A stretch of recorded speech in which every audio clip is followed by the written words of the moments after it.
கல்பாக்கத்தில் வாங்கின ஃப்ரெஷ்ஷான நண்டு எப்படி க்ளீன் பண்ணுறதுன்னு பாருங்கள். உடைக்கிறதுக்கே ஸ்ட்ராங்காக இருக்குது.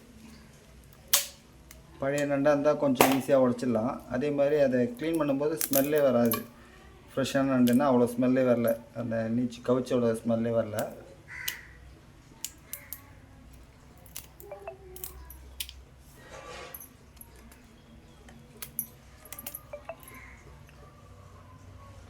அடியில் இந்த மாதிரி நீட்டாக வரும், அதையும் பிச்சு எடுத்துடணும். அதுக்கப்புறமா இந்த ஓடு வருது, எவ்வளோ ஸ்ட்ராங்காக இருக்குது பாருங்கள்.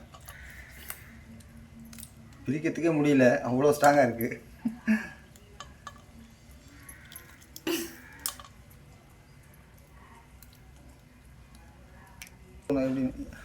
அந்த நண்டு அந்த பக்கம் இல்லைங்க, ஆப்போசிட் பேக் சைட்லேருந்து ஓப்பன் பண்ணணும். இந்த மாதிரி ஓப்பன் பண்ணால் கொஞ்சம் ஈஸியாக இருக்குது.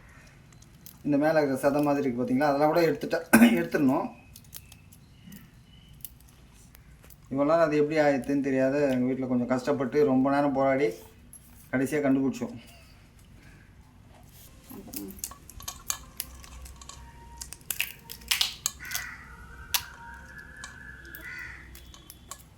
அவ்வளோதான். இந்த மெத்தடில் க்ளீன் பண்ணாக்கா ஈஸியாக பண்ணலாம்.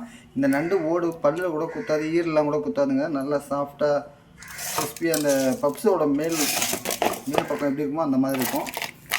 இந்த மாதிரி க்ளீன் பண்ணி வச்சுருக்கோங்க. மஞ்சள் போட்டு அதுக்கப்புறமா வாஷ் பண்ணிவிட்டு மறுபடியும் மசாலா போட்டு நமக்கு எப்படி வேணுமோ, எந்த மெத்தடில் வேணுமோ அப்படி செஞ்சு எடுத்துக்கலாம். இந்த மெத்தடில் நண்டை க்ளீன் பண்ணிக்கோங்க.